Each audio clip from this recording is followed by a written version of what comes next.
Só para mim é uma alegria ter a sua atenção e poder compartilhar um pouco com você da palavra, do que a Bíblia tem a dizer a respeito do relacionamento com o sexo oposto. O namoro cristão, ele é interessante, o namoro entre crentes, porque crente, ele convive numa comunidade que é a sua igreja. Então, além de ter a família, além de ter os amigos que estão observando a vida dele, ele tem uma igreja. E é interessante porque isso acaba fazendo com que surjam crises. Um namoro, ele geralmente causa preocupações. Porque o casal começa a namorar, aí o pessoal já fica olhando assim, ih, rapaz, será que é sério mesmo? Por que será que eles estão namorando? Será que vai dar algum problema? Então fica aquela preocupação. Aí tem gente que fica feliz, né? Os pais às vezes ficam, puxa vida, olha lá que belezinha. Pô, eu estou ficando velho mesmo, não é? Os pais começam a comentar sobre o assunto.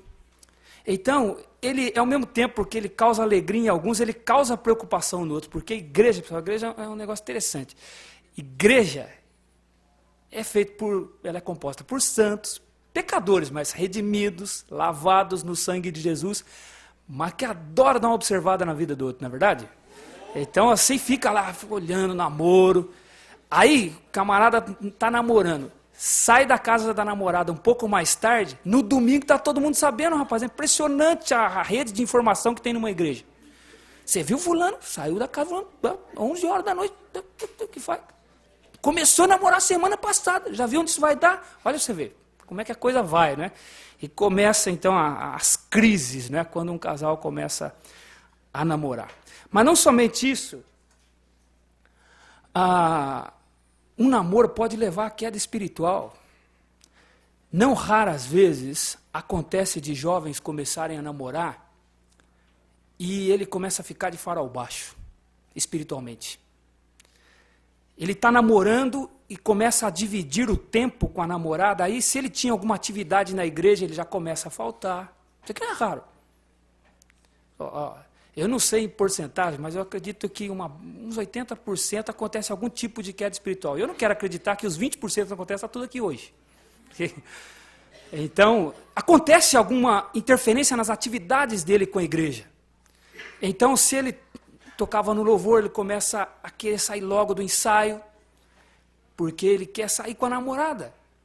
Então as atividades dele começam a serem divididas, porque ele quer ter um tempo com a namorada, ela quer ter um tempo com ele, e aí as coisas do Senhor acabam ficando em segundo plano, e isso pode entrar numa descendência, e ele começa a diminuir a sua vida espiritual, até que tem casais mesmo que daí não faz mais nada na igreja. Tocava, cantava, lecionava e diminui as atividades por causa do namoro. Então é um outro problema que pode acontecer num namoro. Então um namoro, ele pode produzir grandes dificuldades que vão ser levadas para o casamento. Jovens, muitas das sequelas que transparecem, que são observadas no casamento, são resultado de um namoro mal feito, sem entendimento correto do que Deus pensa, daquilo que a Bíblia tem a nos dizer. E aí, quando entra no casamento, a coisa começa a ficar complicada, porque aí, de fato, os dois vão ter uma vida debaixo de um mesmo teto, conhecendo definitivamente o outro, a intimidade do outro, observando os hábitos do outro. E aí não tem mais jeito. E aí já está casado. E aí começam as crises, começa sofrimento.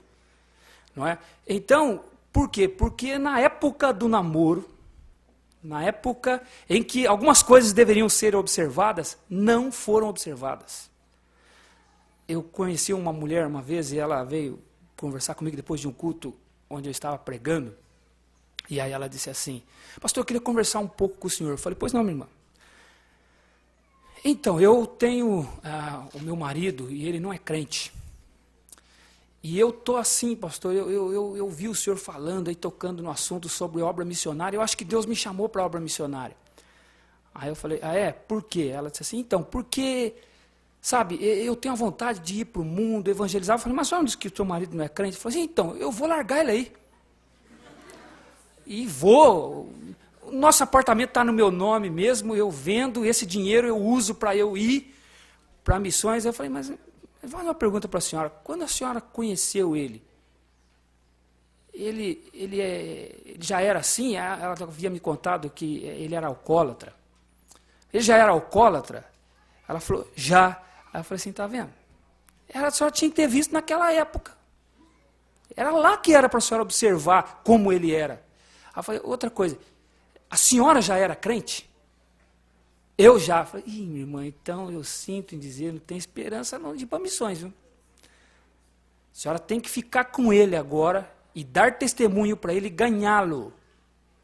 Sem palavra alguma, como está escrito em 1 Pedro capítulo 3. Tem que ficar. Aí ela falou assim, mas pastor, e se ele não se converter? Eu falei assim, vai levar a carga.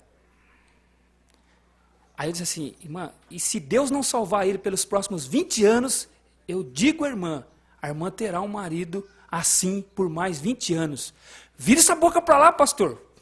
Ela me falou. Eu falei, irmã, mas é a realidade.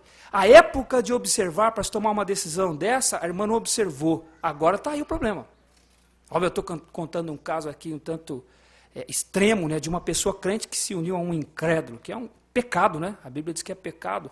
Não vos ponhais em julgo desigual com o incrédulo, porque que comunhão tem a luz com as trevas? Então, um namoro ele pode deixar sequelas para o casamento. Então, a época de conhecer um ao outro, de observar um ao outro, a Bíblia nos dá caminhos para que façamos isso, para que a decisão para o casamento seja uma decisão consistente, uma decisão sábia.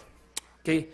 Então, eu quero abordar algumas coisas sobre isso. Talvez você fique pensando que nós vamos... namoro cristão, né? O que é namoro cristão? É uma frase conhecida, né, entre os jovens cristãos. Não, meu namoro é um namoro cristão. Agora, o que é um namoro cristão? Alguém perguntasse para você, o que é um namoro cristão? Eu sei que você responderia. Você responderia assim, um namoro cristão é um namoro onde não há sexo antes do casamento. Agora, a pergunta é, será que é isso mesmo? Será que é só isso? A ausência de sexo num namoro implica num namoro cristão. Será que é? Então, se você estava imaginando que eu vou ficar falando aqui sobre sexo antes do casamento, eu não vou falar sobre isso. Isso aqui, eu quero crer que eu tenho diante de mim jovens inteligentes e que já sabem isso de cor e salteado. E que eu não preciso ficar repetindo essas coisas. Então, eu quero dirigir seu pensamento e levar seu pensamento a uma outra forma de analisar a situação, vendo à luz da Bíblia o que a palavra tem a nos dizer. Então, essas crises, por que isso acontece? O que está errado? Por que jovens começam a namorar, e namoram, depois casa 6 meses, pessoal, o casamento está numa crise terrível. E muitas vezes acontece o divórcio com menos de 1 ano de casados. Por quê? Porque o que está errado no processo? Deus é a favor disso, né? Isso tem que ser assim? Como Deus vê tudo isso? Deus aprova tudo isso? Será que Deus planejou essas coisas, né? Tem que ser assim? É interessante que o primeiro relacionamento de um ser humano com outro ser humano se chamou casamento. Deus criou a mulher para o homem lá em Gênesis capítulo 2, e ele mesmo foi o celebrante do primeiro casamento. Então o casamento é a primeira instituição que foi criada, antes mesmo, muito antes até, do que a igreja. Foi o casamento. Então o casamento é uma coisa muito importante, porque quando Deus viu que Adão estava só, pessoal, Deus não falou assim, olha, Adão está só, vou fazer um amigão para ele. Aquele cara mesmo assim, que ele vai chorar no ombro dele, e ele vai ter uma amizade intensa, e aí vai estar resolvido o problema de Adão. Não resolveu o problema. Não resolveria o problema. Deus também não falou para Adão assim, Adão, você tem tantos animais aí ao teu redor, rapaz, para você se ocupar com eles, dar nome, você cuidar deles, e vai, olha só, Adão. Uma vez eu fiz uma pergunta assim, numa palestra, eu falei, qual é o animal que você tem assim, gosta desse animal, que você gostaria de ter um animal próximo de você? Aí teve uma moça que falou assim, tigre. Aí eu falei, você casaria com um tigre, né, para ficar seu companheirão ali do lado? Pessoal, tem gente fazendo isso hoje, parece estranho para você. Um negócio que mais dá dinheiro hoje no comércio é pet shop. Sabe por quê? Porque as pessoas estão, sem perceber, tentando reverter aquilo que Deus fez em Gênesis. Porque quando Deus quis fazer um companheiro para o homem, uma companhia, Deus fez uma mulher. E para fazer a mulher, mandou ele dar nome para os animais, para ele ver que entre os animais não havia uma auxiliadora idônea. Não havia um semelhante para ele se relacionar. Então Deus disse, agora eu vou fazer a mulher. E Deus fez a mulher para ele. Como Deus vê essas coisas, não é? Será que Deus aprova tudo isso que nós temos visto e temos observado dentro das igrejas, entre os jovens? O que a Bíblia tem a dizer a respeito? Falei para vocês ontem à noite aqui, que se você for procurar na Bíblia, não tem a palavra namoro. Então, o silêncio autoriza fazermos do jeito que nós quisermos? Eu não acredito nisso. Então, a Bíblia tem sim algo a nos dizer. Primeira coisa que eu quero abordar com você, entendendo o amor à luz da Bíblia. O que é amor? O pastor Jader falou aqui que alguém disse que o amor, não é, que seja eterno enquanto dure o amor. Um poeta disse que o amor é o mais nobre dos sentimentos. E os jovens, eles encontram então uns aos outros, e o rapaz diz para a moça, olha, foi amor à primeira vista. A outro quer ser mais criativo um pouco. O meu não foi à vista, mas foi a prestação. E vai, não é? Então, o que é amor? O que é o amor? Amor é o mais nobre dos sentimentos? O que é amor? Poxa, eu estou perdidamente apaixonado. Será que esse é o amor que a Bíblia fala, que é consistente o suficiente para manter o relacionamento entre duas pessoas pelo resto da vida dos dois? Será que é isso? Então vamos ver primeiro o conceito do mundo, o que o mundo diz a respeito do amor. O mundo diz assim, é um sentimento sobre o qual não se tem controle. É assim que o mundo diz. Então o mundo vê o amor como um sentimento, como algo que surge de dentro, flamejante, que vai queimando, né? Vai fazendo suar frio. É uma coisa assim que você não tem controle. O mundo diz que ele acontece como um acidente, foi sem esperar. O camarada bateu o olho na moça assim e de repente... Acho que deu agora aqui. Agora deu. Olha, eu não esperava. Pai, mãe, vocês não sabem o que aconteceu na conferência de jovens da Fiel. Eu fui atropelado pelo caminhão, pela Scania do amor. Aconteceu, pai. Mãe, eu estou apaixonado. É um sentimento muito forte. E eu encontrei aquela pessoa com a qual eu passarei o resto dos meus anos. Assim que o mundo vê o amor. Você não espera, aconteceu. De uma hora para outra. Aí alguns falam, é tão bom a gente sofrer esse tipo de atropelamento, né? Alguns gostam, né, desse sentimento. Mas o mundo vai dizer mais. Você deve lutar por ele a qualquer custo. Porque o negócio é você ter o amor da sua vida. O negócio é você ser feliz. Esse é o conceito do mundo. Corra atrás. Por isso que você vê hoje, na novela. Ô, pastor, o senhor está dizendo que a gente vê novela? Não, de vez em quando. Você vê na novela, o camarada briga com o mundo. Briga com o pai, briga com a mãe, briga com o irmão, briga com a família da moça por causa da moça. E briga com o prefeito, com o delegado, com o presidente. Briga, porque a filosofia é corra atrás. Porque você está apaixonado. Sem essa pessoa que é o objeto da tua felicidade, você não vai conseguir ser feliz. Então lute por ele a qualquer custo. Okay? E somente tendo-o é possível ser feliz. Esse é o conceito mundano. Sentimento, pessoal. sabe, sentimentalismo, é assim que o mundo vê estas coisas. E será que tem que ser assim mesmo?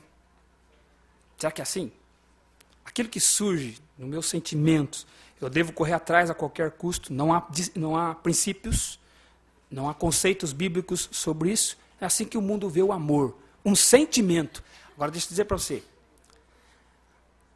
é por isso que acontece divórcio, sabia? Porque sentimento, ele não é consistente. O sentimento, ele varia. Então, era realmente uma paixão muito forte, flamejante, mas um dia ela acabou. E aí acabou, e agora? Como é que faz? Aí ficam olhando para a cara do outro assim, parece que é uma pessoa estranha, já não tem mais aquela, como é que dizem aí, né? Aquela química. Então vão os dois para o laboratório, ver se dá um jeito lá, se volta a química, né? Esse é o que o mundo vive, o que o mundo pensa, né? Mas então, agora o que a Bíblia tem a dizer? Vamos dar uma olhada nas palavras gregas para amor. A língua grega é interessante, a língua que Deus escolheu para que fosse escrito o Novo Testamento. Aliás, as línguas originais da Bíblia foram escolhidas por Deus, porque tem um propósito. Elas não dão sentido dúbio, elas expressam realmente aquilo que Deus quis dizer. Por exemplo, nós temos irmãos aqui de fora do país, né? E é interessante, quando eles vão aprender o português, eles não entendem por que a palavra sucesso, que tem o mesmo som, escreve com 3 sílabas de grafias diferentes. S-U-C-E-S-S-O. Mas como é que pode? Sucesso. Por que, olha, tem o mesmo som e 3 grafias diferentes numa única palavra? Como é que pode isso? Isso aqui são algumas das limitações da língua portuguesa, algumas das complicações da língua portuguesa. Na língua grega não tem isso. Então a língua grega tem palavras específicas que Deus usava para dizer aquilo que Ele quer. De forma que quando você lê e estuda a Bíblia, você entende o pensamento de Deus. O que Deus pensou, não só o que Ele falou. Através dos homens que Ele escolheu para escrever a sua palavra. É assim que funciona. Então, tem uma palavra grega para amor, que é a palavra storge, ou storgé. Como eu sou do interior, então eu abrasileirei a palavra e mais do que isso, eu acaipirei a palavra. Então eu gosto de storge. Okay. Storge significa afeição natural, ser fraterno. Ou seja, é um amor que surge por pessoas, por coisas, que é uma afeição natural. Ela aparece no negativo lá em Romanos, que diz assim, homens sem afeição natural. É a palavra storge que aparece lá. Okay? Essa palavra deu origem a uma cidade chamada Astorga. E vem dessa palavra aí, okay? Que significa afeição. Okay? Então, a segunda palavra, eros, não aparece no Novo Testamento, mas é uma palavra grega que significa amor sexual, erótico. É de onde vem a palavra erótico, vem da palavra eros, que significa o amor expresso na intimidade entre 2 pessoas, ok? É o amor eros. Ainda, uma outra palavra, o amor filéu, que é o amor amizade, envolve sentimento, envolve o gostar. Esse amor aqui, ele é acidental. Ele acontece sem você esperar. Você conheceu uma pessoa, você fala, puxa, gostei dessa pessoa. Uma pessoa simpática, uma pessoa agradável, ela me causou uma boa impressão. Então você se sente atraído por aquela pessoa. Isso aqui pode acontecer homens, entre mulheres, ou de forma mista. Acontece, é a simpatia. E de onde vem os termos que nós conhecemos? Tem na nossa língua portuguesa. Filantropia. Vem dessa palavra, a junção da palavra antropos, que significa homem, e filéu, que significa amor. Então é amor humano. Por isso as entidades sociais fazem filantropia. Ou seja, um amor ao ser humano, um cuidado pelo ser humano. Ela envolve o sentimento, envolve o gostar, o satisfazer o sentimento, agradar o outro, pelo que você sente pelo outro. Okay? Mas a palavra grega usada para o amor, de forma consistente, forte, repetitiva na Bíblia, é a palavra ágape. Ágape é um amor altruísta, amor de Deus, não é sentimento. Ágape é a palavra grega para amor e que, pessoal, coloca isso aqui na sua cabeça. Se você levar só isso aqui, das minhas palavras aqui, eu me darei por satisfeito. o amor que mantém duas pessoas juntas não é sentimento. É ágape, que não tem nada a ver com sentimento. É uma questão de atitude, pensando no bem-estar do outro. Ágape, uma notícia boa para você aqui. Ágape, só o crente pode ter. O incrédulo não tem ágape. Ágape, só aquele que foi salvo pelo poder de Deus, transformado pelo poder de Deus, é que pode exercer, que pode praticar este amor, um amor altruísta, amor de Deus, que não é sentimento. E você vai entender por quê. Ágape é um amor que tem Deus como fonte. Deus é a fonte desse amor. Você vai ler lá em 1 João capítulo 4, versículo 16, que diz assim: Deus é amor, e aquele que permanece no amor permanece em Deus, e Deus nele. Vai ver ainda que Deus ama, versículo mais conhecido da Bíblia, porque Deus amou o mundo de tal maneira que deu seu Filho unigênito para que todo aquele que nele crê não pereça, mas tenha a vida eterna. Veja, Deus é amor e ele amou. Você vai perceber esta palavra no Novo Testamento, porque todas as vezes que ela aparece, ou na maioria das vezes em que ela aparece, ela vem acompanhada de uma atitude. Deus amou e deu o seu Filho. Veja, ele é dar, ele não é receber. Ele não é receber, ele é dar, por isso ele é altruísta. Efésios capítulo 5, versículo 1, vai dizer que nós devemos ser imitadores de Deus. E no versículo 2, em andarmos em amor como Cristo nos amou e a si mesmo se entregou por nós. Veja, novamente acompanhado de uma atitude. Então não é aquele negócio, eu te amo. E daí? Não, mas eu te amo imensamente. E daí? Se não tiver uma atitude que seja altruísta, não pode ser egoísta, não existe esse amor. Então Deus, ele dá capacidade, porque ele é a fonte desse amor e ele ama. Então ele nos capacita a amar também. Veja o que diz Romanos capítulo 5, versículo 5. Porque o amor de Deus é derramado em nossos corações pelo Espírito Santo que nos foi outorgado. Então Deus, ele capacita você a amar com este amor, que não é sentimento. É uma atitude consistente, que reflete aquilo que Deus quer que façamos, porque ele tem nos dado essa capacidade. Ágape, o amor ágape, ele é a atitude que vai manter relacionamentos. Mas deixa eu dizer para você, você pode estar perdidamente apaixonado, sentimento lá em cima. Quando você se casar, esse sentimento vai sofrer alterações. Isto é inevitável, isso é mais certo do que 2 e 2 são 4, é mais velho do que andar para frente. Vai sofrer alterações. Não, mas não é possível. Isso que eu sinto é tão forte que eu não consigo acreditar que um dia eu não vou ter esse mesmo sentimento por essa pessoa. Vai nessa tua força. Eu te espero lá na esquina. Aí a gente conversa de novo.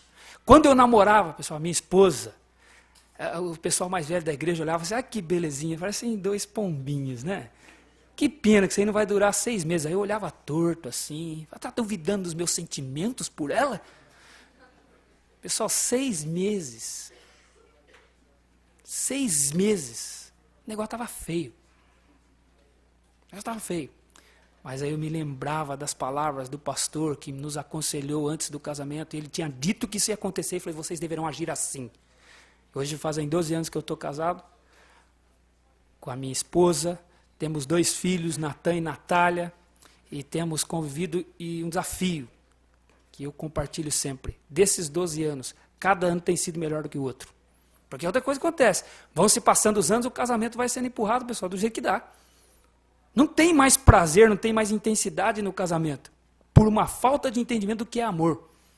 Porque se o amor é sentimento, então o dia está bem, o dia está mal, o dia está bem, o dia está mal, mas o amor é atitude. E a Bíblia diz, o amor jamais... A maioria dos casais que comparecem diante do juiz para se divorciarem, a razão é, acabou o amor. Mas o crente precisa disso, porque o crente tem um amor ágape, e o amor ágape jamais acaba. Então ele pode viver estas coisas, não é? Tem casal que vai empurrando, pessoal, aí não divorcia por 2 razões. Tem que ficar explicando para a igreja, vai dar um mal-estar com a igreja, e a família vai ficar pegando o pé, então vão levando. E não vivem aquilo que Deus quer que seja vivido entre um casal. Né? Quando Deus criou Adão e Eva, diz lá o capítulo 2 de Gênesis, versículo 25, e ambos estavam nus e não se envergonhavam. Sabe por que diz aquilo ali? Querendo para dizer a questão cultural lá daquele dia, naquela época eles não usavam roupa, não é isso. Ela está dizendo que eles eram tão íntimos e desfrutavam tão intensamente daquilo que Deus queria, que ambos estavam nus e não se envergonhavam, ou seja, não havia constrangimento entre eles. Por isso que é escrito lá. Não é questão só de informação cultural, o que era ali. Tanto que quando eles pecam, a primeira coisa que acontece é notarem que ambos estavam nus e coseram roupas com folhas de figueira para si, para tentar resolver o problema. Veja o pecado interferindo ali. Então, Deus ele quer que os casais sejam unidos intensamente. E eu posso viver assim porque tenho o amor ágape derramado em meu coração que me capacita a amar como Deus ama. E você também. Então, este é o amor ágape. Okay? O amor ágape, ele independe, não é, de sentimentos. Okay? Ele é um amor que mantém o relacionamento entre irmãos. Veja o que João diz aí no capítulo 3, versículo 11. Porque a mensagem que ouvistes desde o princípio é esta, que amemos uns aos outros. Okay? Agora, não é nos amassemos uns aos outros. Okay? É que nos amemos uns aos outros. Mas tem irmão, você sabe aquele cântico assim, aperte a mão do seu irmão. Tem crente que é assim, esmague a mão do seu irmão e dê um murro na cara dele. Esse amor aqui mantém relacionamento entre irmãos. João está dizendo, a mensagem que dele ouvimos é esta, que nos amemos uns aos outros, é um mandamento, ok? Que mantém o relacionamento entre marido e esposa, ok? Maridos, amai as vossas mulheres, assim como Cristo amou a igreja. É interessante, esse mandamento aqui, eu sei que vocês sabem. Porque tem um mandamento para a mulher lá no mesmo texto. Para a mulher qual que é? Mas eu falo tão baixinho. Pessoal, eu não ouvi nada. Ele diz assim, as mulheres sedes submissas aos seus maridos. E maridos, amai as vossas mulheres. Agora, pergunta básica, submissão é sentimento ou é atitude? Hoje eu acordei tão submissa. Submissão é um sentimento ou é uma atitude?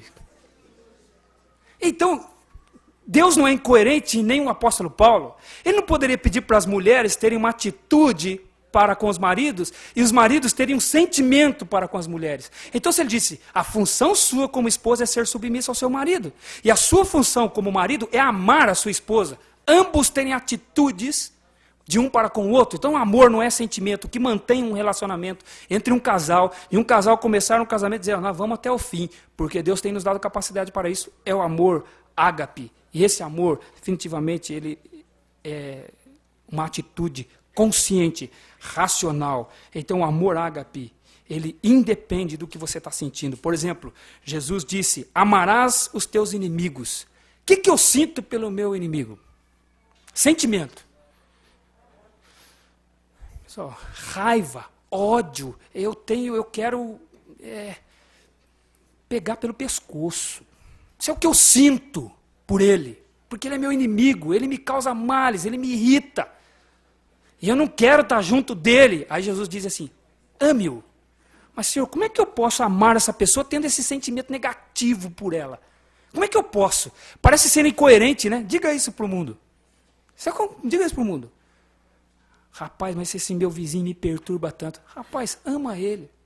Faz um bolinho aí, uma torta, manda para ele. Você tá maluco, rapaz? O camarada fica aí com esse cachorro dele que late a noite inteira. Esse filho dele liga o som nessa altura. E agora o menino resolveu montar uma banda. E você sabe que quando um vizinho resolve montar uma banda, qual é o primeiro instrumento que chega? Aí, tá vendo? Vocês sabem. Aí, pá. O que você está dizendo para eu amar esta pessoa? Aí Jesus disse, ame, porque você é capaz de amar, porque o amor de Deus é derramado em seu coração. Então ele não envolve sentimento. Ele é sempre mandamento. Não dá para eu mandar alguém ter sentimento. Não dá para eu chegar para você e falar assim, olha, rapaz, eu te ordeno agora. Fique triste. O camarada vai olhar para mim, sim, eu vou. tem jeito. Sentimento, você não tem controle sobre ele. Sentimento não é causa, sentimento é consequência. Guarde isso. Sentimento, ele é causado por alguma coisa. Veja, se eu deixo o meu estômago vazio, eu vou sentir alguma coisa. O que que é? Então eu tenho um sentimento de fome. Por quê? Porque ele foi causado pelo vazio no estômago. Então, se eu encher o estômago, acaba a fome. Eu sei que alguns isso não acontece, mas via de regra é isso. Geralmente é isso. Que aí você tem o estômago cheio, a fome vai embora.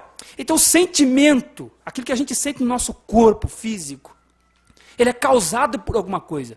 Ele não é causa, ele é consequência. Então, quando você viu aquela moça, a primeira coisa que você vê é se ela é bonita ou não. Aí, se ela é bonita, ela é agradável aos olhos. Veja, aí você já começa a ter um sentimento, química.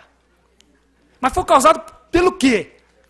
Por aquilo que você sentiu. Ela lhe é agradável. A moça vê o rapaz e ela fala assim, meu Deus, onde ele deixou o cavalo branco? Porque isso é um príncipe. Aí veja bem, isso é racional, né? Ela foi assim e tudo, ela falou, não, eu decidirei gostar desse rapaz.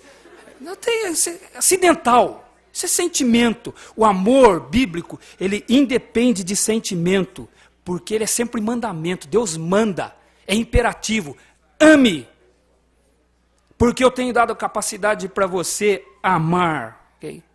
Só, muitos casamentos não vão dar certo, por estarem baseados somente em sentimento. Então, a pergunta é, ou melhor, a pergunta não é, com quem eu vou namorar? Essa não é uma pergunta. A pergunta é, quem eu vou amar para ser o meu marido ou a minha esposa? É uma questão de decisão. Não é uma questão se aconteceu, se você foi atropelada pelo caminhão do amor. Não é essa a questão. É uma questão de decisão. É quem eu vou decidir amar. Agora você está entendendo?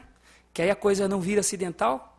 Porque se for acidente, como é que pode o relacionamento que Deus criou para o homem e para a mulher, o primeiro relacionamento de um ser humano com outro ser humano foi casamento.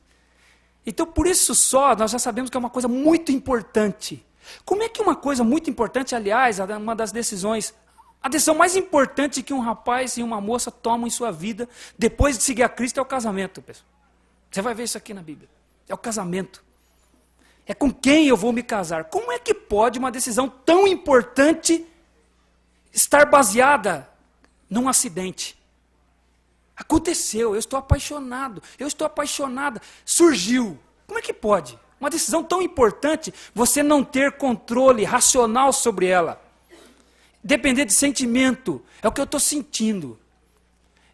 Pessoal, casamento não é tiro no escuro.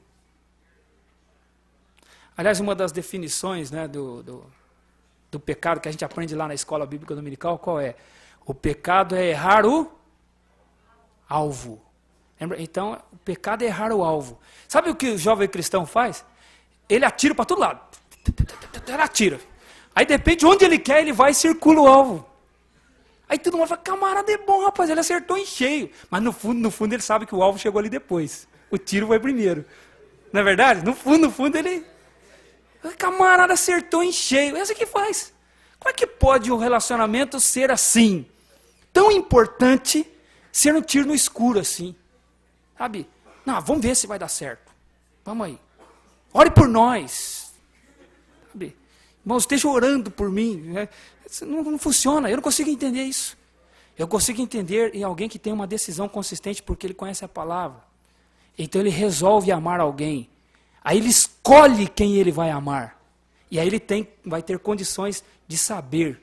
E aí, pessoal, você entra, não num casamento, você entra num namoro, sabendo que o casamento vai dar certo. Porque você entende o que é o amor ágape. Fala assim, não, realmente tenho sentimento, mas na hora que o sentimento faltar, eu tenho uma carta na manga, é o amor ágape. Eu tenho essa carta na manga. Aí eu pego-a, e aí está feito o negócio, está resolvido. Porque aí é a hora de entrar o amor racional, que não tem questão de sentimento. É uma questão de razão. de entendimento. É minha esposa, não interessa o que eu estou sentindo hoje, eu vou amar esta mulher. Eu vou amar este homem, porque diante de Deus nós nos casamos, nós nos comprometemos, então nós vamos viver. E faz a coisa racionalmente. Você vai ver que o negócio dá certo, o negócio funciona, porque na Bíblia era assim. Okay? Então, a pergunta não é quem você vai namorar, a pergunta é quem você vai amar. É quem você vai escolher amar. É a escolha, é uma questão de escolha, ok? E aí você vai ver a questão de vida espiritual da pessoa, vai ver o compromisso dela com a igreja, vai ver o relacionamento dela com os pais, vai ver o relacionamento dela com o trabalho. Todas essas coisas você vai poder montar o currículo dela. E vai ver, essa pessoa tem essas características, então eu posso amar esta pessoa, porque ela vai ser uma pessoa com quem eu posso passar o resto da minha vida, ok? Então é um pensamento racional antes. Então, se a questão não envolve sentimento, qual é o lugar do sentimento? Qual é o lugar, então, do sentimento? O sentimento não tem que existir? Ora, o sentimento ele tem que existir, até porque Deus nos fez com capacidade de termos sentimento. Deus não nos fez robôs, e nós temos capacidade de sentir coisas, não é? Então, Deus ele nos fez com esta estrutura. Nós sentimos, nós pensamos e nós temos vontade. Uma pessoa se define basicamente por esses três elementos. Ela pensa, ou seja, ela tem inteligência, ou seja, ela raciocina, ela tem sentimentos e ela tem vontade. Por exemplo, quando o meu estômago está vazio, nós já falamos, eu sinto fome. Mas olha, eu não gosto de jiló. Então eu posso estar com fome e posso estar... eu estou com o estômago vazio, estou com fome, mas não adianta chegar para mim com um prato cheio de jiló. Porque eu não sinto vontade de comer jiló. A minha vontade é de comer outra coisa. É de comer um filé à parmegiana, comer um churrasco, né, alguma coisa nesse sentido, ok? É isso que me dá vontade. Então eu tenho um sentimento, que é a fome. Mas qual é a vontade para satisfazer esse sentimento? Então uma pessoa, ela é inteligente, ela tem sentimento e ela tem vontade. Isso é uma pessoa. Por que o animal não é uma pessoa? Porque o animal não tem inteligência, ele tem instinto. Instinto de sobrevivência. O homem não, o homem pensa. É isso que nos faz sermos semelhantes a Deus. E faremos o homem à nossa imagem, à nossa semelhança. É isso que Deus fez. Deus, ele pensa. Se você analisar cuidadosamente os primeiros 3 capítulos de Gênesis, você vai ver esses 3 aspectos presentes em Deus e no homem. Deus tendo inteligência, Deus tendo vontade e Deus tendo sentimento. Deus, quando ele viu o que ele havia criado, o que ele falou? Viu Deus que era bom, agradável. Okay? Ele teve vontade de fazer, façamos. Como vamos fazer? Ele foi inteligente, ele fez do pó da terra. E nós temos essa estrutura também de Deus. Não é? Alguns atributos de Deus não foram comunicados a nós, mas outros atributos de Deus foram comunicados a nós, de forma que nós somos a imagem e semelhança de Deus. E quando Deus cria a mulher para Adão, depois de Adão ter passado os olhos em todos os animais, Deus traz a mulher para ele. Aí Adão olha para a mulher. Pessoal, a primeira vez que o homem abre a boca na Bíblia foi quando Adão comentou a mulher. Ele olhou, pessoal, fosse hoje, Adão teria olhado e teria feito assim. Ó. É isso mesmo. Ela foi agradável para ele. Esta, afinal, é osso dos meus ossos, carne da minha carne, porquanto chamar-se-á varoa, pois do varão foi tomada. Esta, somente esta, é que me agrada. Esta é que eu quero para mim. E eu sou grato, Senhor, porque o Senhor me deu. Agora, você sabe por quê que Adão teve todo este sentimento, esta alegria ao receber Eva? Porque Eva foi dada por Deus. Agora é que é interessante, você vê como o amor é tão racional. Porque Adão poderia ter dito assim, Senhor, essa aqui eu não gostei muito. Eu posso procurar outra? Aí Deus falou assim, fica à vontade, meu filho, por favor, vá procurar outra. Aí vai Adão, quer achar, não tinha outra mulher, pessoal, é só aquela ali. E era aquela que ele tinha que amar, porque era aquela que Deus deu para ele. Então não tinha escolha. É esta aqui e acabou. Ponto final. Ame esta. E ele amou. Ambos estavam nus e não se envergonhavam. Ele amou aquela mulher profundamente, porque Deus nos fez com esta capacidade. Então, Deus nos fez assim, fez o homem com capacidade de ter amor, ok? Agora, tem um porém. O pecado afetou a estrutura. Essa estrutura de pensar, ter vontade, ter sentimentos e emoções, o pecado inverteu. Você sabe o que passou a gerenciar a nossa vida? O sentimento, as emoções, é que passaram a gerenciar a nossa vida. John Newton, o autor do hino 314 do Inário, lá na nossa igreja nós usamos o Inário para o culto cristão, então talvez eu esteja falando coisa estranha aqui, mas o hino Preciosa Graça, todos conhecem, né? Preciosa Graça de Jesus que um dia me salvou, não é? John Newton, o autor deste hino, ele disse uma frase interessante, ele disse assim: nós damos um indevido respeito aos nossos próprios sentimentos. Olha que interessante, que profundidade. Ele está dizendo, sabe o que a gente faz? A gente respeita muito o que a gente sente. Não precisa ser assim. A gente pode desrespeitar os nossos sentimentos para fazer a vontade de Deus. Mas aqui a gente fica numa torcida, pessoal. O jovem cristão, ele torce, mas como ele torce? Muito mais do que ele torce para o time dele, é para que um dia o sentimento dele seja de acordo com a vontade de Deus. Só vou dizer para você, a maioria das vezes não é. Na maioria das vezes o que Deus quer não é o que eu quero. E aí eu tenho que lutar contra.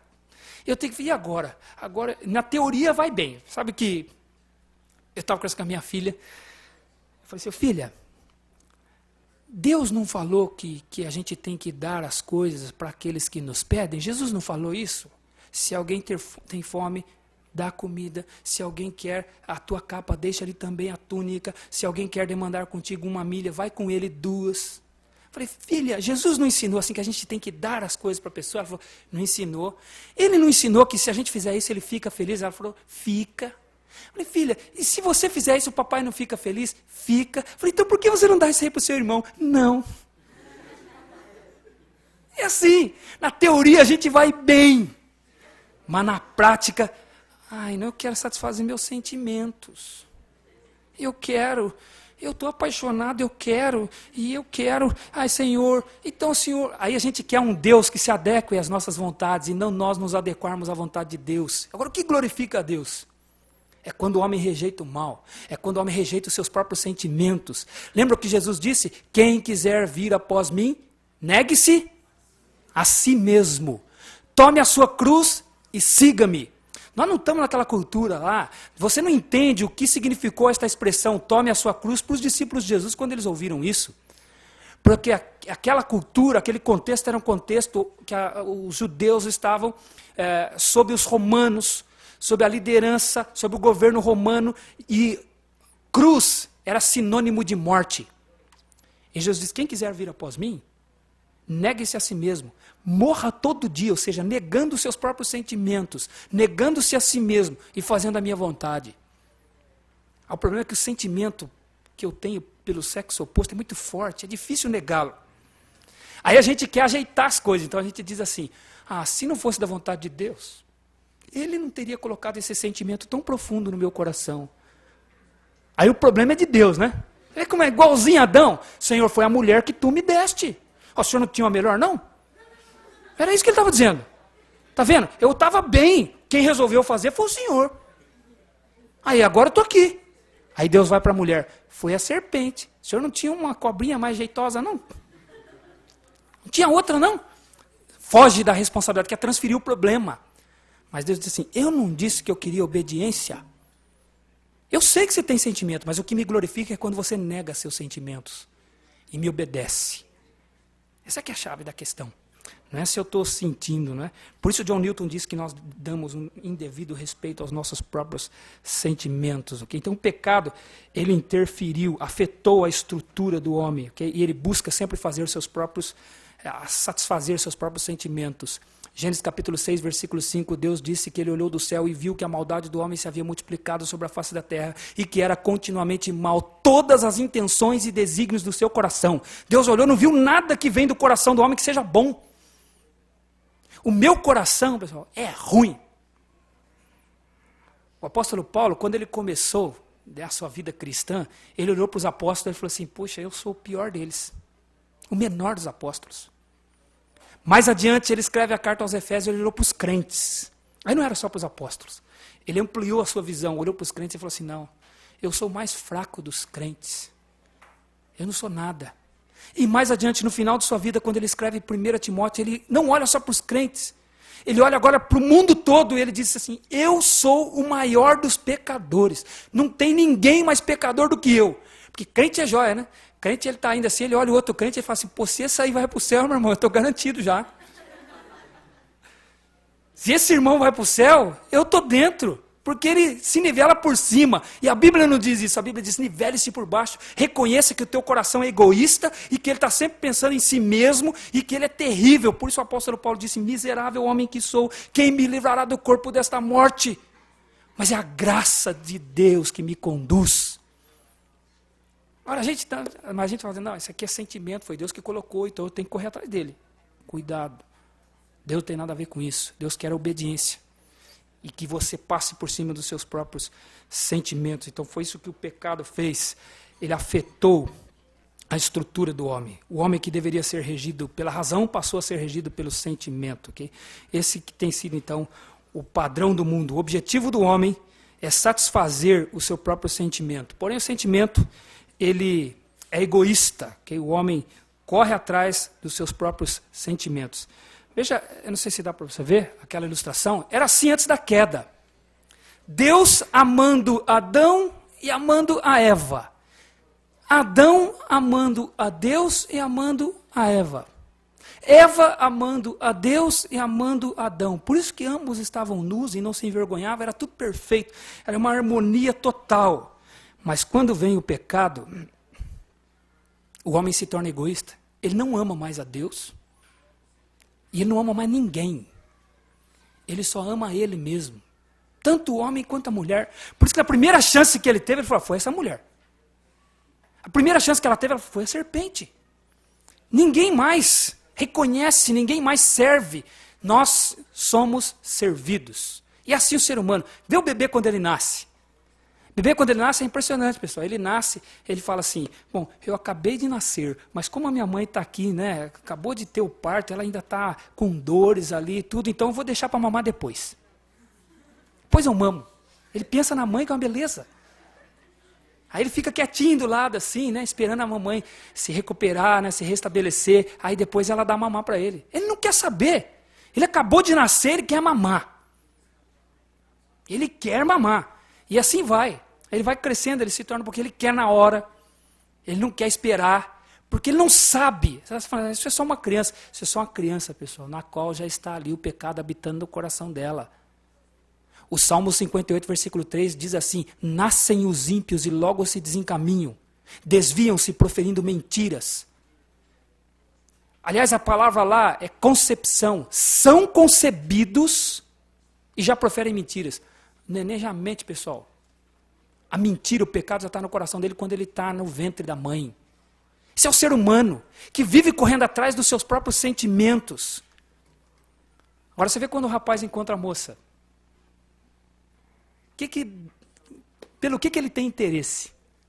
Escuta, eu acabei de te conhecer, mas então eu queria saber do que você gosta, porque eu estou tão interessado em satisfazer os seus sentimentos e as suas necessidades. Você poderia passar para mim uma lista do que você deseja?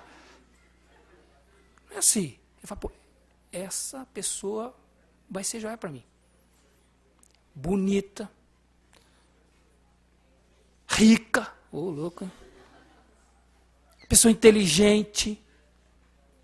Ele vai pensando em tudo aquilo que é bom para ele. E ela também. O camarada com... Nenhuma ofensa aqui às moças, por favor, mas o camarada com um carrão desse aí, imagina a hora que eu descer lá na igreja. Vai pensando naquilo que lhe é agradável. Isso é sentimento. Por isso que ele tem que ser regido, ele não pode ser regente. Ele tem que ser regido pelo quê? Pelo amor ágape. O amor racional. Não seja escravo dessas coisas. É assim o homem, ok? Então, aí nossa vida é baseada em sentimento. Então veja essa ilustração. O dia que o sentimento está em alta, pense agora você é casado. Você está com o sentimento em alta. Você sai do trabalho aquele dia assim, que você está com o sentimento mesmo. Aí você fala assim, puxa, hoje não é aniversário dela, não é aniversário de casamento, não é dia dos namorados, mas eu estou afim de levar flores para ela. Aí a mulherada gosta, né? Aí ele vai, passa na floricultura, manda fazer aquele buquê, e aí ele chega em casa assim, dá um buquê para ela. Ela fala, mas meu bem, é por alguma ocasião especial? Sim, é pelo tanto que eu a amo. Aí ela também, né? Aí você já viu, ela fica assim, né? Os olhinhos brilham, oh meu bem, aí ela dá um abraço, ela retribui carinhosamente também. Ih, pessoal, ali aquele dia você não chegue ali. Deixa os dois sozinhos lá, deixa eles curtirem, deixa eles aproveitarem, porque o sentimento está lá em cima, sentimento em alta. Okay? Flores, gratidão, tudo por quê? Porque naquele dia ela deu, pessoal, e a questão é essa mesmo, ela deu uma sorte danada, porque naquele dia o sentimento dele estava lá em cima. O problema é quando o sentimento está em baixa. O problema é o dia que ele não tem vontade de fazer aquilo. O chefe dele pegou no pé dele, deu tudo errado lá no trabalho dele, e aí ele chega em casa. Ele está, pessoal, que está fervendo. E você sabe que estatisticamente a mulher tem necessidade de falar 32 mil palavras por dia. O homem 25 mil. São as estatísticas. E ela passou o dia inteiro sozinha. Pessoal, não tinha com quem conversar. Aí o camarada chega às 6 da tarde em casa e ele costuma ir dormir ali às 10h30, 11 horas da noite. Então, ela tem 4 horas e meia, 5 horas para falar 32 mil palavras para um camarada que passou o dia inteiro ralando, sofrendo lá no trabalho, e ele chega e ela quer falar. É interessante. Homem, quando chega em casa, a mulher pergunta, como foi o seu dia, meu bem? Ele fala assim, foi bom. Ou foi ruim? Ouse perguntar para a mulher, como foi seu dia? Não, mas foi assim, pela manhã e tal, e vai. Você precisa saber o que aconteceu às 9h30 da manhã. Isso já estava 2 horas contando, já estava 9h30 da manhã ainda. E vai, pessoal, e vai, e começa, e vai falando, e vai. Aí o camarada nesse dia, como é que está o sentimento dele? Ele chega, agora começa a falar, e ele fala assim, ó. Cale a boca. Cale a boca.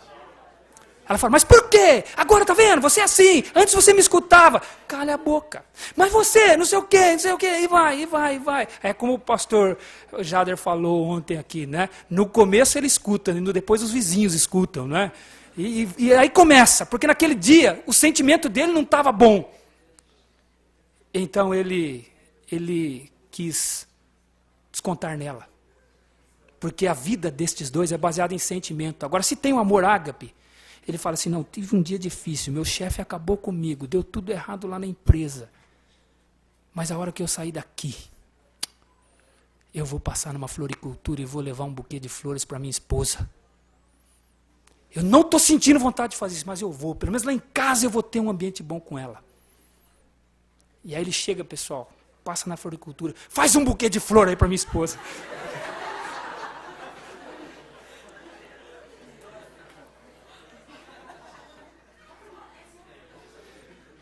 Que cor que o senhor quer? Ela gosta de vermelha.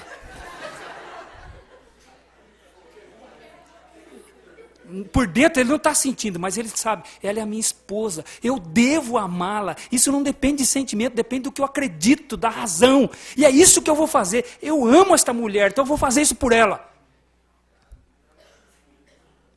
É isso que ele deve fazer. Aí ele chega lá e entrega flores para ela. Aí ela fala assim, meu bem, não precisava. Ele fala, precisava sim! Não, ele diz assim, meu bem, isso aqui é porque eu te amo. Pessoal, aí ela dá carinho para ele, o negócio vai. Você vê a questão de atitude. Tem que partir de alguém. Não é revide, não é reação, é ação.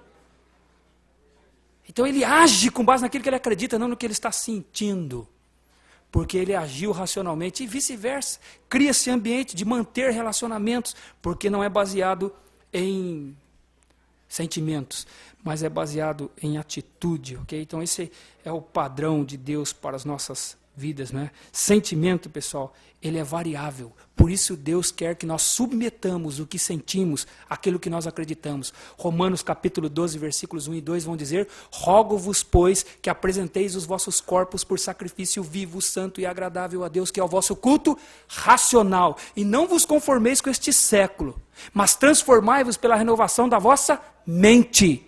Agora, vamos pensar aqui, é um versículo tão bonito, né? A gente lembra dele de cor, não é? Agora, o que é sacrificar o corpo? O que é sacrificar o corpo? Sacrificar o corpo, ali no contexto de Romanos 12, ele significa os nossos sentimentos naturais, que desagradam a Deus, que são egoístas. É isso, eu tenho que sacrificar isso.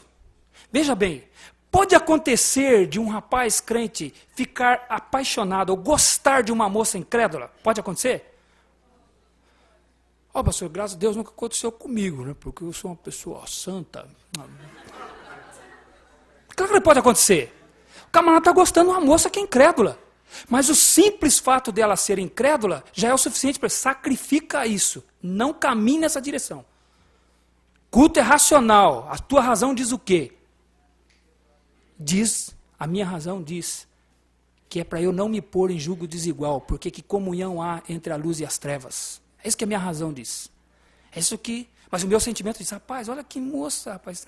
Você não está apaixonado por ela? Corra atrás. Mas a razão diz, não. Então você vai obedecer quem? Por isso que o apóstolo Paulo diz, ele fala assim, vejo nos meus membros a lei do pecado, mas a minha consciência a lei do Espírito. Quem eu vou obedecer?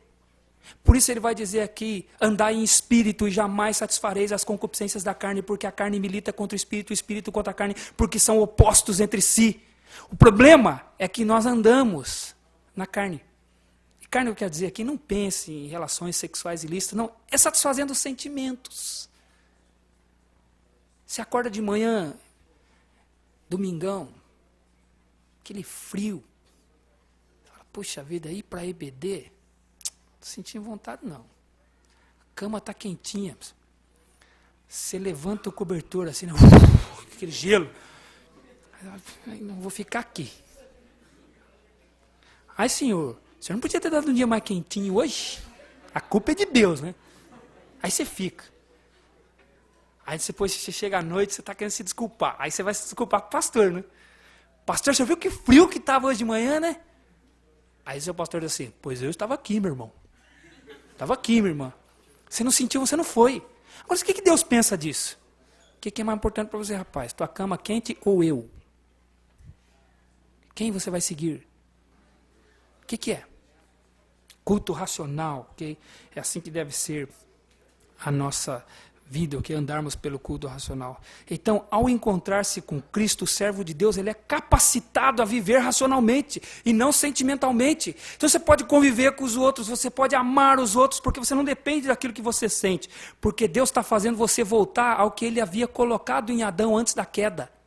Alguém capaz de obedecer. Deus disse para Adão, não coma do fruto que está no meio do jardim. Deus não fez igual nós fazemos com as nossas crianças. O que a gente faz com as crianças? Menino, não mexa aí. Aí se o menino vai mexer, a gente pega e ergue, põe lá em cima da estante, do armário, para a criança não alcançar. Irmãos, Adão não chegava lá e ficava olhando a árvore assim, né? Tentando pegar. Deus deixou ela ali e diz, obedeça. Obedeça-me. Deus nos deu essa capacidade de obediência, de obedecer. Então, o crente não precisa mais tomar decisões baseado no sentimento. E quanto ao casamento, que é uma decisão importante, ela deve ser tomada racionalmente. Ele deve pensar, ele deve raciocinar. E não importa se ele está apaixonado, se ele não está. Ih, pastor, mas é verdade. O que importa é o que ele acredita racionalmente, não o que ele está sentindo. Você não pode ser escravo do seu sentimento, ok? Você tem que ser racional, ok? Então, as nossas decisões têm que ser tomadas racionalmente. Agora, é interessante que para as outras coisas a gente toma racionalmente. Sabia? Para as outras coisas, você imagina, você chega em casa cansado. Teve um dia assim realmente extenuante. E aí você chega, a tua mãe diz assim, meu filho ou minha filha, dá para você lavar essa louça para mim? Aí você olha assim lá na cozinha, pessoal, pela porta dá para você ver que tem louça até no chão. Aí você fala assim, Ah, mãe, eu tô cansado. Hoje não, puxa, eu tô tão cansado. Aí toca o telefone. Ô meu, tá rolando uma bola lá na quadra, cara. O quê? Eu tô lá, levanta, vai calça o tênis, não importa o dia que você teve. Você foi, mesmo cansado fisicamente, você foi jogar futebol, foi brincar, foi pro cinema, mas para lavar a louça, porque louça envolve obediência. Negar sentimentos, negar vontade, não pode. Mas para ir jogar um futebolzinho, não há cansaço físico. Vai correndo. E é assim, pessoal. É assim que acontece. Porque nós nos acostumamos a andar, mas não precisa ser assim, ok? Então, nós devemos pensar nessas coisas, ok? Então, agora os namoros são comumente baseados no que se sente. Não há análises racionais um do outro. Okay? Então, a pergunta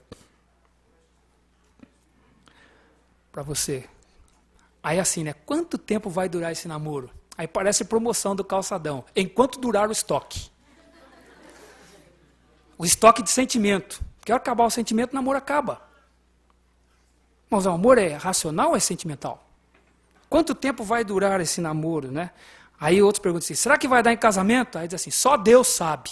Eu não tenho certeza de nada. É um tiro no escuro. A gente está vendo. Será que Deus quer assim? Que estejam vendo se vai dar ou se não vai dar? Será que é isso? Será que Deus espera isso de nós? Que seja... a gente vai comprar o carro, a gente faz o test drive, né? Será que é assim? A gente faz o test drive. Será que Deus quer que a gente faça o teste de namoro para saber se vai dar certo? Então não é assim, ok? Eu gostaria que você lembrasse disso. Sansão, ele se apaixonou por uma moça e ainda que os pais disseram, não há entre nós uma moça com quem você possa casar, ele disse, não, somente desta eu estou apaixonado. Deu tudo errado. Porque ele casou só porque ele estava apaixonado. Ele não analisou racionalmente como os pais dele queriam que ele analisasse. Ok? Amnon se apaixonou pela própria irmã. E deu no que deu. A Bíblia diz que ele ficou frustrado sexualmente porque ele não podia ter a sua irmã. Quando diz lá, ele enamorou-se dela. E deu tudo errado, ok? E tem um outro exemplo que não é de relacionamento com o sexo oposto, mas envolve o sentimento Acabe quando quis ter a vinha de Nabote. Deu tudo errado também, porque ele quis satisfazer seu sentimento só. Não houve análises racionais. Então, o casamento, ele tem que ser baseado na razão. E quando é que começa? Começa hoje. Começa agora. Eu vou amar essa pessoa, porque vejo que ela tem características para ser a minha esposa. Mas a gente nem está pensando em casamento. A gente vai falar disso amanhã. E para você ver o quanto isso é importante. Ok? Amanhã nós continuamos, então. Amanhã eu quero falar sobre a autoridade da Bíblia e a questão do corpo. Ok? Vamos orar? Senhor, nossa gratidão, ó Pai, a Ti por esse tempo que passamos juntos aqui. Pai, pensando, raciocinando nestas coisas que envolvem o relacionamento com o sexo oposto. Nós sabemos que o Senhor tem planos para isso. Sabemos que o Senhor tem princípios que devem reger estas nossas atividades, Senhor. E nós desejamos realmente nos adequarmos a elas. E não criarmos atalhos, criarmos jeitinhos, ó Pai, ao nosso próprio gosto, mas sermos obedientes. Fazermos aquilo que o Senhor espera realmente nesta decisão, que está entre as decisões mais importantes de nossas vidas, ó Pai. É quando nós vamos nos entregar a uma outra pessoa. Nos ajuda, Senhor, nos dirija, que estas coisas fiquem em nossos corações, para que o Senhor seja glorificado, Senhor, através do relacionamento que haveremos de ter com o sexo oposto, ó Pai, no caso destes jovens. Oramos assim, gratos, no nome do Senhor Jesus. Amém.